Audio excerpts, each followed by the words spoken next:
Good morning student. अभी मैं आपको एक इंसिडेंट बताती हूँ जो आप सभी के साथ लाइफ में कभी ना कभी हुआ होगा। जब भी हम वाटर का यूज एक्सेस में कर लेते हैं, फॉर एग्जाम्पल जब हम नहाते हैं, ज्यादा शावर का यूज कर लेते हैं, या हम बारिश में भीग जाते हैं ज्यादा समय के लिए, लड़कियां फॉर एग्जाम्पल बर्तन मांजती हैं तब, या फिर लड़कों का एग्जाम्पल लें तो जब वो कार वॉश करते हैं तब। आप सभी ने देखा होगा कि आपके जो ये फिंगर हैं इनमें श्रिंक हो जाते हैं, इनमें छोटी छोटी सी लाइनें बन जाती है। आप सभी ने देखा है ये आप लोगों के साथ होते हुए। तो ये क्यों होता है स्टूडेंट, आप मुझे बताएंगे? वाटर की वजह से। हाँ, वाटर की वजह से। वाटर सबसे मेन रीजन है इसका, लेकिन वो जो प्रोसेस है जिसके कारण हमारे हाथों में ये श्रिंकेज होता है उसका नाम क्या आपको पता है? ठीक है स्टूडेंट, आज हम इसी के बारे में पढ़ेंगे। स्टूडेंट, आज का हमारा टॉपिक है ऑस्मोसिस।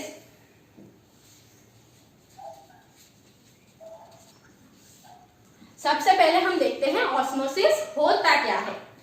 ऑस्मोसिस एक प्रकार का डिफ्यूजन है, ठीक है। तो अब हम देखते हैं कि डिफ्यूजन क्या होता है।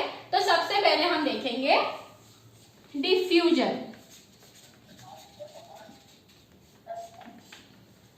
स्टूडेंट, डिफ्यूजन में एक सब्सटेंस दूसरे सब्सटेंस में मिक्स होता है। ये इसका एक सिंपल, एक नॉर्मल वर्ड में हमें आपको बताऊं तो ये होता है, लेकिन अगर हम इसकी डेफिनेशन देखें तो movement of substance from its higher concentration to lower. कहां से? हायर से लोअर कंसंट्रेशन की ओर। एक सब्सटेंस के पार्टिकल का दूसरे सब्सटेंस के पार्टिकल में मूव होना डिफ्यूजन कहलाता है। फॉर एग्जाम्पल, अगर हम डिफ्यूजन का एग्जाम्पल देखें तो हम सॉल्ट को जब वाटर में मिक्स करते हैं तो ये डिफ्यूजन का एग्जाम्पल है। जब हम लेमोनेड बनाते हैं तो हम शुगर, सॉल्ट, वाटर, लेमन और कोई कोई काला नमक, इन सब 5 तरीके के सब्सटेंस को मिक्स करके हम लेमोनेड बनाते हैं। तो ये डिफ्यूजन का एग्जाम्पल है। स्टूडेंट, मैंने सबसे पहली लाइन क्या कही थी कि ऑस्मोसिस एक प्रकार का डिफ्यूजन है। अब हमने डिफ्यूजन देख लिया, अब हम देखते हैं कि ऑस्मोसिस क्या होता है।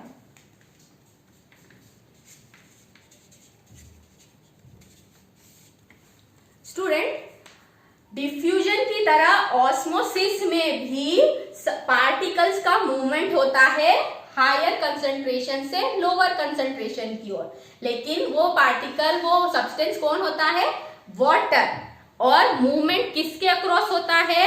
Semi permeable membrane. तो जब हम ऑस्मोसिस की बात करेंगे तो हम मूवमेंट की अगर बात करेंगे तो मूवमेंट होगा वाटर मॉलिक्यूल्स का, उनके हायर कंसंट्रेशन से लोअर कंसंट्रेशन की तरफ। और किसके थ्रू होगा? Through semi permeable membrane. अगर मैडम सवाल पूछते तो आप लोगों को जवाब देने है ना? Okay ma'am. Semi permeable membrane, जब हम एनिमल सेल की बात करते हैं और हम सेमी परमिएबल मेम्ब्रेन बोल रहे हैं तो हम प्लाज्मा मेम्ब्रेन की बात कर रहे हैं। लेकिन हम जब अपने आसपास देखते हैं तो ऐसी और भी सेमी परमिएबल मेम्ब्रेन हमें देखने में आती है, उनके एग्जाम्पल हमारे सामने आते हैं। फॉर एग्जाम्पल, जब हम डायलिसिस के लिए जाते हैं, आपने सुना होगा कि जो किडनी के पेशेंट होते हैं उनकी किडनी सही से फंक्शन नहीं करती है तो वो डायलिसिस के लिए जाते हैं। वहां पर भी सेमी परमिएबल मेम्ब्रेन के थ्रू ही उनकी किडनी की इम्प्योरिटीज को दूर किया जाता है, और वो जो प्रोसेस होती है वो भी ऑस्मोसिस का ही एक प्रकार है। स्टूडेंट, अब हम डायग्राम के थ्रू ऑस्मोसिस को और अच्छे से समझते हैं। ये अगर हमने एक बीकर लिया और इसके बीच में ये सेमी परमिएबल मेम्ब्रेन से इसका पार्टीशन कर दिया। ये बीकर है और ये सेमी परमिएबल मेम्ब्रेन है जिसके बीच में पोर होते हैं, ये हम सभी को पता है। अब हम मेम्ब्रेन के दोनों तरफ लिक्विड भरेंगे, इस तरफ भी और इस तरफ भी। अब इस तरफ वाला लिक्विड अगर हम इसे ए कहें और इसको बी कहें तो ए तरफ वाले लिक्विड में अगर हमें ग्लास है उसमें हमने 2 चम्मच शक्कर डाली है, हमने इसमें वो डाला glass plus 2 table spoon sugar या सॉल्ट, ठीक है। और इस तरफ हमने एक ग्लास लिया, उसमें हमने 6 टेबल स्पून शुगर ली। स्टूडेंट आपको दिख रहा है यहाँ शुगर सिर्फ 2 टेबल स्पून है और यहाँ 6। कंसंट्रेशन में वेरिएशन है, तो मूवमेंट किसका होगा? सबसे मेन चीज हमें यहाँ ये याद रखनी है। अगर हम ऑस्मोसिस की बात कर रहे हैं तो मूवमेंट होगा वाटर के मॉलिक्यूल्स का। वाटर के मॉलिक्यूल्स इस तरफ भी हैं, इस तरफ भी हैं, लेकिन जो शुगर है उसके कंसंट्रेशन में वेरिएशन है, पर शुगर के मॉलिक्यूल मूव नहीं करेंगे। मूव कौन करेगा? वाटर के मॉलिक्यूल्स। वाटर के मॉलिक्यूल्स इक्विलिब्रियम को मेंटेन करने के लिए जहां वाटर मॉलिक्यूल ज्यादा है, कहां होंगे ज्यादा? यहाँ 2 टेबल स्पून है, यहाँ 6 है, यहाँ वाटर ज्यादा है, यहाँ वाटर कम है, तो वाटर के मॉलिक्यूल्स ए से बी की तरफ मूव करेंगे।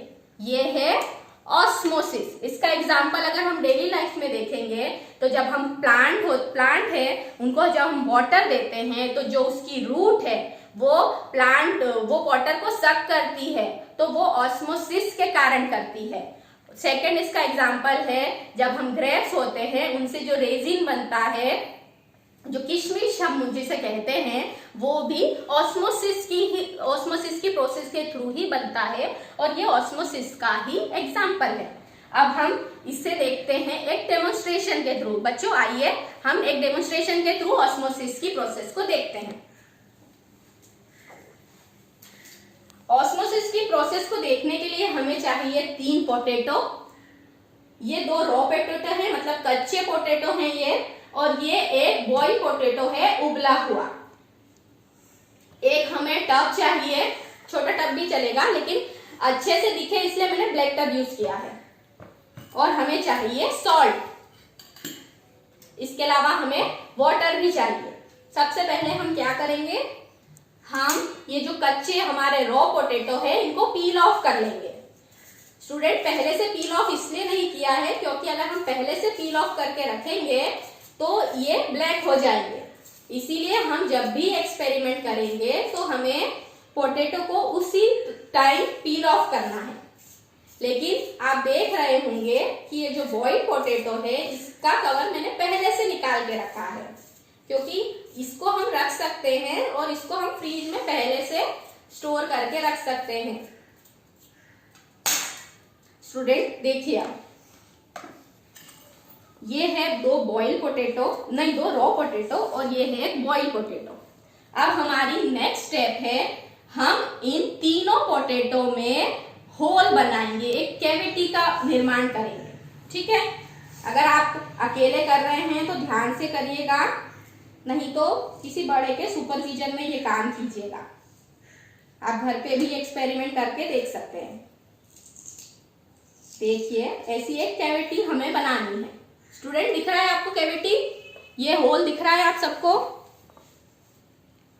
ठीक है, अब ये हमने अपना दूसरा पोटैटो लिया, इसमें भी हमने एक कैविटी बनाई। कैविटी जितनी अच्छी बनेगी आपको रिजल्ट उतना ही अच्छा दिखेगा।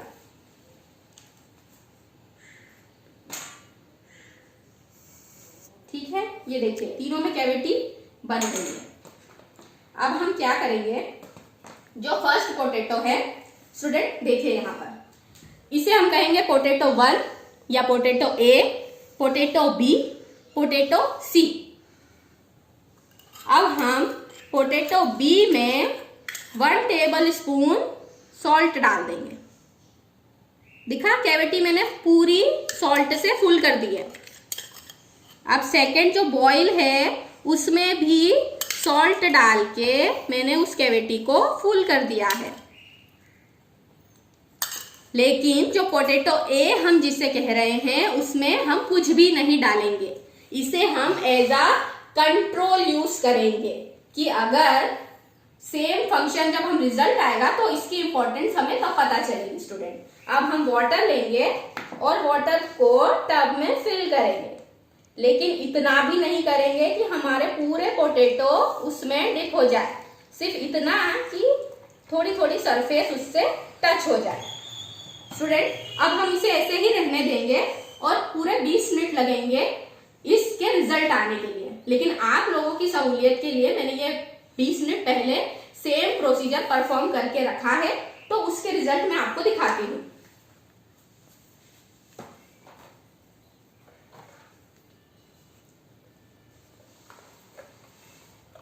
स्टूडेंट देखिए, ये है पोटैटो ए। इसकी जो कैविटी है उसमें किसी भी प्रकार का वाटर नहीं है। इसे हमने एज अ कंट्रोल यूज किया था। जब आप कभी कोई प्रैक्टिकल करें तो एक कंट्रोल बनाना बहुत जरूरी है। वैसे कंट्रोल ट्रिपलेट में बनते हैं, लेकिन एक तो आपको बनाना ही चाहिए। अब स्टूडेंट मेन ये है आपको देखने के लिए। देखिए ये कैविटी, इसमें वाटर है। सेम रॉ पोटैटो जिसमें कैविटी है, जिसमें सॉल्ट नहीं है, उसमें वाटर नहीं आया है। लेकिन सेम रॉ पोटैटो जिसके इसमें सॉल्ट है, उसमें देखिए वाटर आ चुका है। मतलब ऑस्मोसिस की प्रोसेस हुई है। लेकिन जब हम बॉइल्ड पोटैटो लेते हैं तो इसकी कैविटी में किसी भी टाइप का वाटर नहीं आता। ये जो वाटर दिख रहा है, ये अभी मैंने इसे उठाया है ना, इसलिए आ गया, लेकिन सॉल्ट में वाटर नहीं आएगा। अब इसका कारण हम देखते हैं। इसमें ऑस्मोसिस हुआ है पोटैटो बी में, लेकिन पोटैटो सी जो बॉयल था उसकी आसपास की जितनी भी सेल थी, बॉयल होने के कारण पोटैटो की सारी सेल डेड हो चुकी है।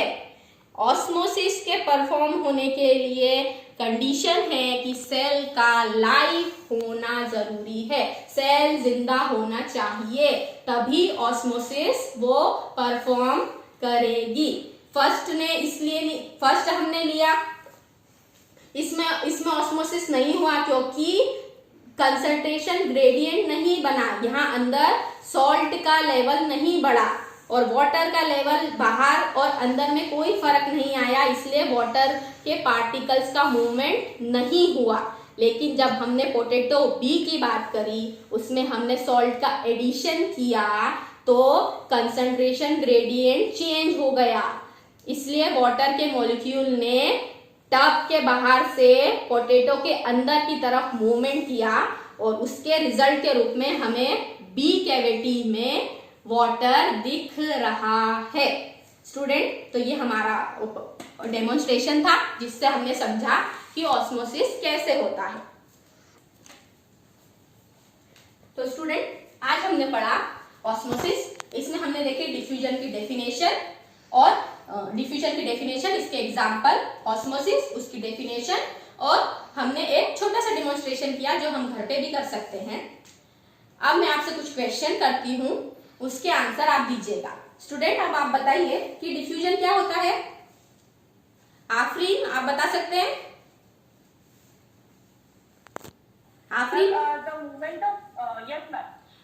हाँ The बताइए। movement of particles from higher concentration to lower concentration is called diffusion. हाँ, इसमें आपको इट्स बोलना बहुत जरूरी है। जवाब देते रहिए। ठीक है। अब डिफ्यूजन के एग्जाम्पल कोई बताएगा? संध्या नामदेव आप बताएंगे? Yes ma'am. बताइए। Diffusion salt dissolved in water. Okay, एक और दे सकते हैं आप? Sugar. Same. ठीक है, वेरी गुड। ऑस्मोसिस की डेफिनेशन बताइए। हर्षा आप बताइए। Movement of water molecules from higher concentration to lower concentration through a permeable membrane. हाँ, through a semi permeable member. Permeable means पूरी परमिएबल, सबको आने जाने देगी। सेमी वर्ड यूज करना बहुत ज्यादा जरूरी है। ठीक है हर्षा? Okay, semi-permeable membrane. ठीक है। अब डिफ्यूजन का एग्जांपल और कोई देगा? नहीं, ऑस्मोसिस का एग्जांपल और कोई बच्चा दे देगा? शीतल आप दोगे? ठीक है। संध्या आप दे सकते हो? ठीक है, कोई बात नहीं। आफरीन आपको आता है ऑस्मोसिस का एग्जांपल? Yes ma'am. ठीक है, दीजिए। Ma'am, osmosis, ma'am, swelling of resin. Okay okay, very good, ठीक है। तो स्टूडेंट अब आप अपना क्लास वर्क नोट कर लीजिए और जल्दी से जल्दी इसे मुझे करके दिखाइए। बहुत छोटा सा क्लास वर्क है स्टूडेंट आपका, फिल इन द ब्लैंक्स आपको भर के दिखाना है। Osmosis is a special type of what, dash है यहाँ पे, आपको यहाँ लिखना है। In osmosis dash molecule move from its dash to dash concentration through dash, ठीक है, ये एक लाइन हो गई है। Example of osmosis are dash and dash, आपको यहाँ 2 एग्जाम्पल लिखना है। आप इसे जल्दी से जल्दी पूरा कीजिए और मुझे दिखाइए। अब आप आपका होमवर्क भी नोट कर लीजिए। Right step of osmosis demonstration with diagram. आपको मैंने डिमॉन्स्ट्रेशन करके दिखाया था, आप खुद वो डिमॉन्स्ट्रेशन परफॉर्म कर सकते हैं, उसके पिक्चर क्लिक कर सकते हैं और स्टेप के साथ लिख सकते हैं। ठीक है स्टूडेंट, थैंक यू।